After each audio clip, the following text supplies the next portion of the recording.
छत्रपती संभाजीनगरचं महापौरपदाचं आरक्षण अखेर सुटले आणि सर्वसाधारण या ठिकाणी महापौर बसणार आहे। आपल्यासोबत याच विषयावर बोलण्यासाठी खासदार भागवत कराड आहेत। सर, तुमच्या 57 जागा या ठिकाणी आल्यात, महापौर तुमचाच होणार आहे, ठाम तुम्हाला माहीतच होतं, परंतु आता ओपनला आरक्षण सुटले, तुमच्याकडे बरेच जण आता उत्सुक आहेत महापौरपदासाठी। कसं असणार आहे तुमच्या महापौर, कोण होणार आहे तुमचा? छत्रपती संभाजीनगरचा महापौर भारतीय जनता पार्टीचा होणार हे आम्हाला 16 तारखेलाच स्पष्ट झालं होतं, कारण आम्हाला बहुमत मिळाले। 57 जागा भारतीय जनता पार्टीच्या निवडून आल्या आहेत। तर यामध्ये कुठल्या कॅटेगरीला महापौर होईल याच्याबद्दल साशंकता होती।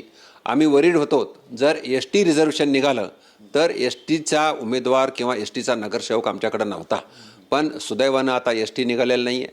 बाकी सर्व प्रभागातील म्हणजे एससी महिला पुरुष, ओबीसी महिला पुरुष, ओपन महिला पुरुष सर्व प्रकारचे नगरसेवक आमच्याकडे आहेत।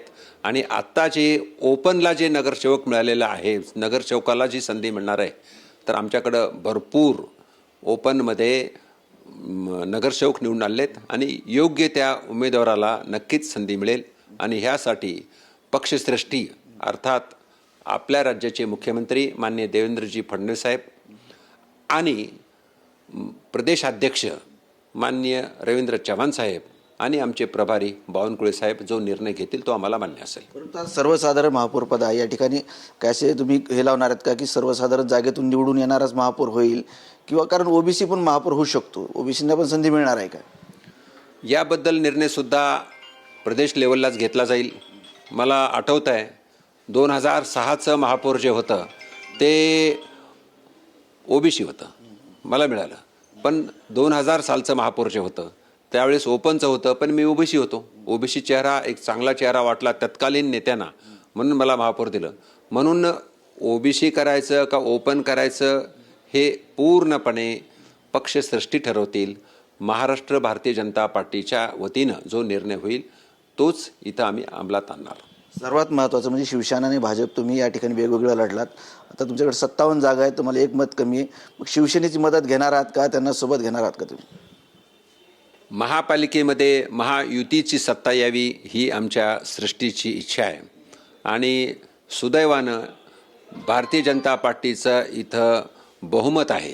एक जागा म्हणजे इथं काही 1 to 1 निवडणूक होतच नसते, म्हणून मला कल्पना पूर्णपणे आहे की भारतीय जनता पार्टीचा एक कॅन्डिडेट राहील, एक साधारण MIMचा एक कॅन्डिडेट राहील, एक तिसरा कोणी राहील। म्हणून महायुतीच्या माध्यमातून महापौर करायचा असेल तरी आमच्याकडं संख्याबळ आहे, आणि फक्त भाजपचा जरी करायचा असेल तरीसुद्धा आमच्याकडं संख्याबळ आहे।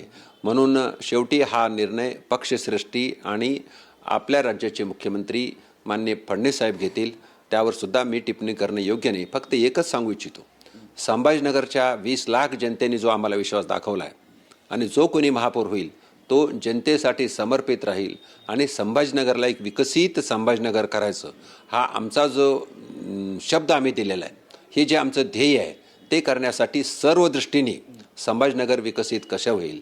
संभाजीनगरमधील पिण्याचा पाण्याचा प्रश्न लवकरच सुटणार आहे, पण पिण्याच्या पाण्यापेक्षा बरेच काही गोष्टी असतील।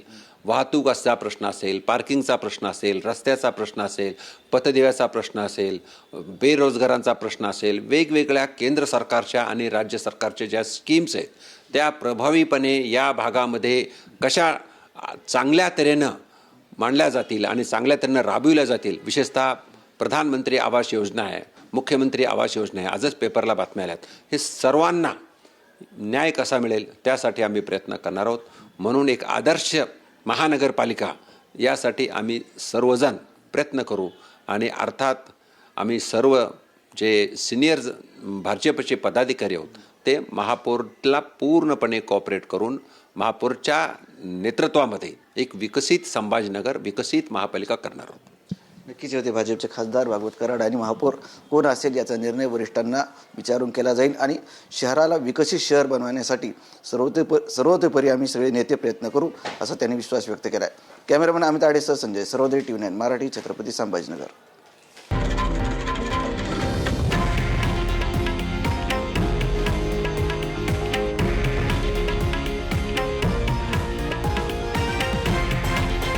हे आहे देशातील नंबर 1 न्यूज नेटवर्क, आणि आपण पाहत आहात TV9 मराठी, एकमेव।